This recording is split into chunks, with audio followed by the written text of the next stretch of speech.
Hello guys, good morning, good morning. Ito nga pala yung pagpunta namin ni Clyde sa farm.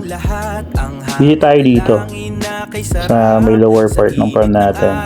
Binisit natin yung palayan. Meron pang hindi hinog. Pero mostly hinog naman siya. Magandang pagkakahinog at maganda yung palay natin dito. Shout out sa tagapag-alaga natin. Tapos flex din natin tong tanim natin dito mga sugbo. Ayan, kaya kumuha tayo ng ilan. Yung ginagawa po pala yan na walis tambo. Then, since nag-harvest na, may take out tayo pa uwi.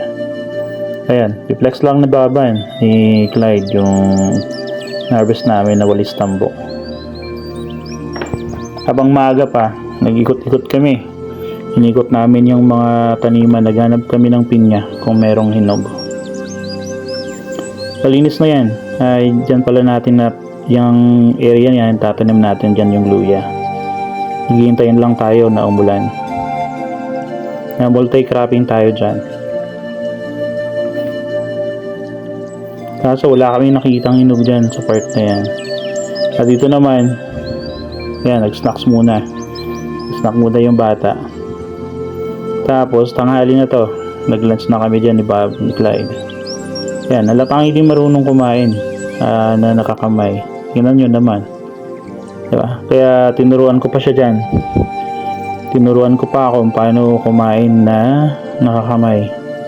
Kasi biglaan lang din. Nagsabi siya sa akin na sasama. Bigla lang. Ayan, tinuturuan natin siyang kumamay. Kaso hindi marunong. Sanay sa kutsara tinidor. Anyway, at least nabusog naman siya dyan. Dilata lang yung ulam natin, tsaka sa saging. Wala kasi tayong maraming tubig na dala. Inumin lang. Kaya nagtitipid. Ayun na yun, isang paraan. Tapos natin kumain, yung natira nating pinagkainan, nagbinagay na natin dun sa pato. Meron tayong pato dyan. Dalawa. Yung isa, may kumuha ng iba. Ayan, habang tanghaling tapat, nasa duyan. Napatulog ko, ayaw matulog. Pag-iikot-ikot lang din daw. Ayun, pumunta kami sa may kambing. Sabi ko, lihin yung batang kambing. Ayaw naman.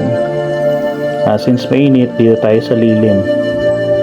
Mahal kaya nito sa bayan. Kaya kumuha tayo ng sili. Tapos kumuha tayo ng ilang mga hinog. Tsaka nagtatamo natin dyan sa mga katabi niyan. Nasa dito sa part na to, meron palang hinog. Kaya nervous na natin.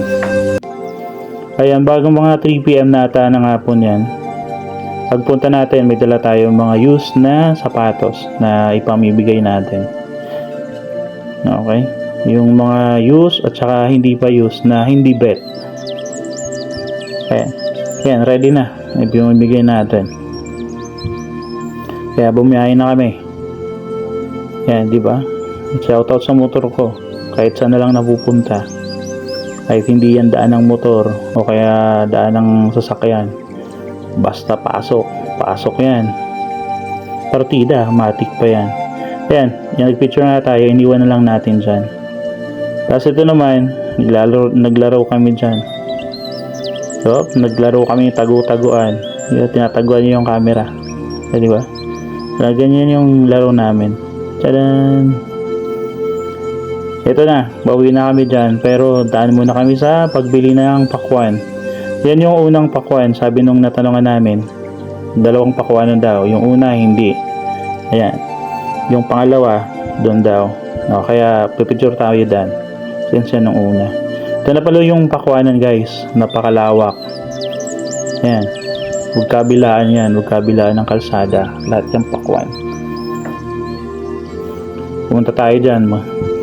Kasi last time pa sana bibili na tayo. Kaso nakalimutan natin. Kaya na. Porsigido mamulot to eh. Siya na yung pumitas. Nalalagay. Tapos meron din siya dyan kinuhang 2. Kaso yung 2 hindi na pinabayaran. Kasi yung mga maliit na pakwan, reject na yon, tawag sa kanila. Isang sako pala yung dala natin pa uwi. Ayan. Pinupuno yung isang sako. Ayan yan yung maliit na nakuha niya. Hindi ba?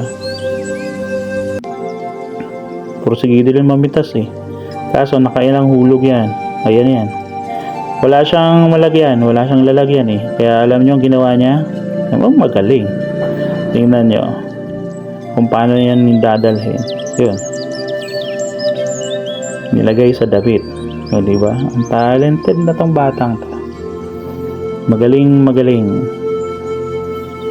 O hindi pa kita? Ayan. O diba? Yan guys, yan yung mga ganap namin. Hindi pa napupuno. Malawak yan. Kaya may tanda, uubusin na yan yung harvest. Ayan, saya. Ang saya na nakapagpitas siya.